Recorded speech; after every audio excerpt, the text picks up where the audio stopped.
So once here, you have a nice demonstration on your left that shows how to connect your fresh water to your RV.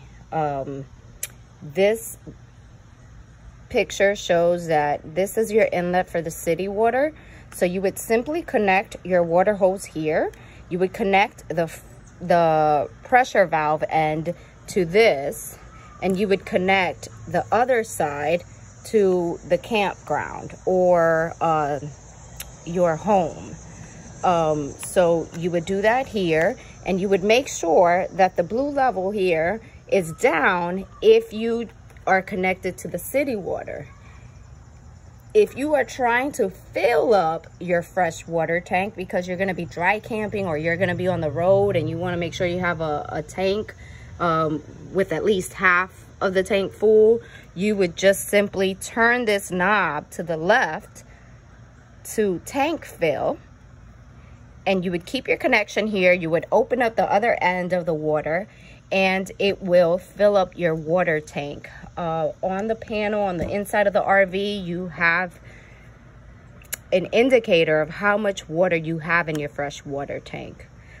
So if you're just trying to run your water through the RV, you're at your campsite and you want to have full function, like if you're at home, you would have this down. If you're trying to fill up your fresh water tank, you would turn it to the left and up. There is also a button on the outside for your water pump up here. The red one, I would suggest not using this one. Just leave it as is, because if you turn on your water pump on the outside, you won't be able to turn it off on the inside. So you'll see that that light on the inside is always on if it's on the outside. So that is the function as far as setting up at the campsite. This one is for a tank flush. You would connect to this once you are dumping your black tank and your gray tank, and I'll show you that later in another video. You also have out here a outdoor shower if you're at the beach and you want to go ahead and shower, clean off your feet or whatever before you come into the RV. This is what you would use. It works just like any other shower head. Okay, now this connection right here, this is something that you would also do at setup if your campsite has cable. Some of them do. So we have a cord on the inside that you can use, and you would simply plug in your cable here, and you would have cable in the inside of the RV. So once you're plugged into your water, you would come back in, and now you can get nice and comfortable. You've looked at the clearance that you have for your slide, because that's the next thing that you would let out. So you would make sure that there's nothing in the way. You need about, to be on the safe side, about 4 feet, no more than 4 feet clearance for your slide. So you would come back to your panel, and you would simply, you have a slide button. Now this button is not like your awning that can be pushed out halfway. Once you let your slide out, you have to make sure that your slide out is all the way out in order for it to work properly. If not, it can get off track. So once I have pressed it out, I have to continuously let it out. So I'm gonna do that now. You hear a little bit of squeaking, right? You know that it's moving. We know that there's nothing in the way. You can have someone on the outside making sure that you are coming out correctly, and you would continuously hold it until you hear the generator, the motor stop. So you release it at that point. The sound gets different.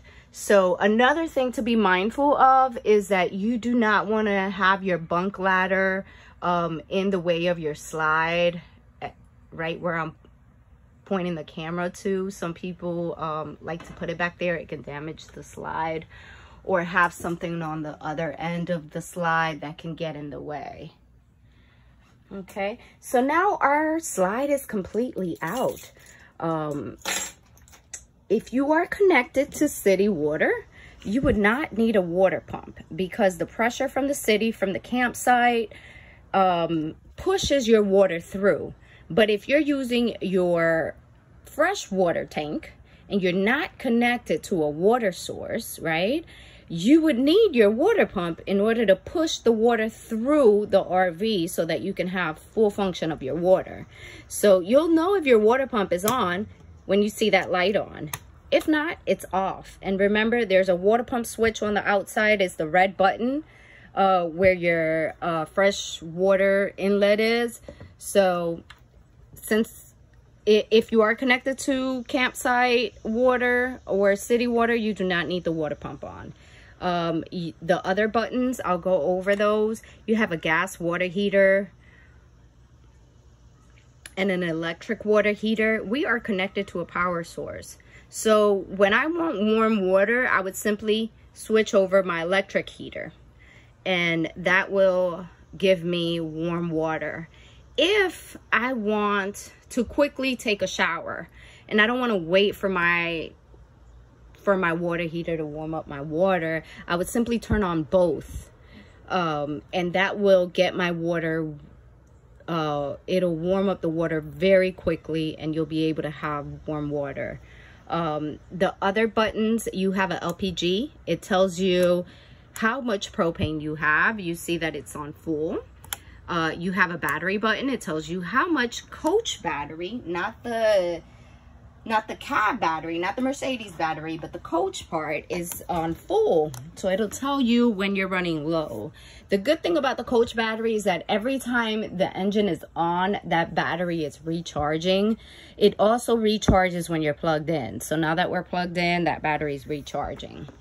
Your fresh water tank, you'll see that we have you at 2/3. Your black is showing at 1/3. Right now we've treated the water, so that's why that is showing at 1/3. We have to put a certain amount of water in the tank so that we can drop in the treatment. And you have a gray tank, which is at E. Below that, you have your generator. This is a propane ran generator, so you will need to prime it.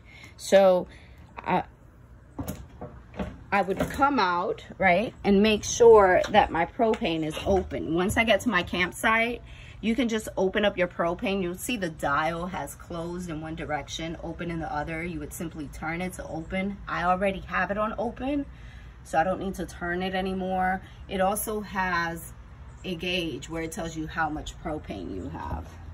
So I would come back, and if I want to turn on my generator, I would simply hit prime, and it will tell me how many hours I have. So you can calculate how much you've used based on that screen. And then you would hit start. And you would just hold that button until it cranks. And you see right now it's cranked. So I would release it.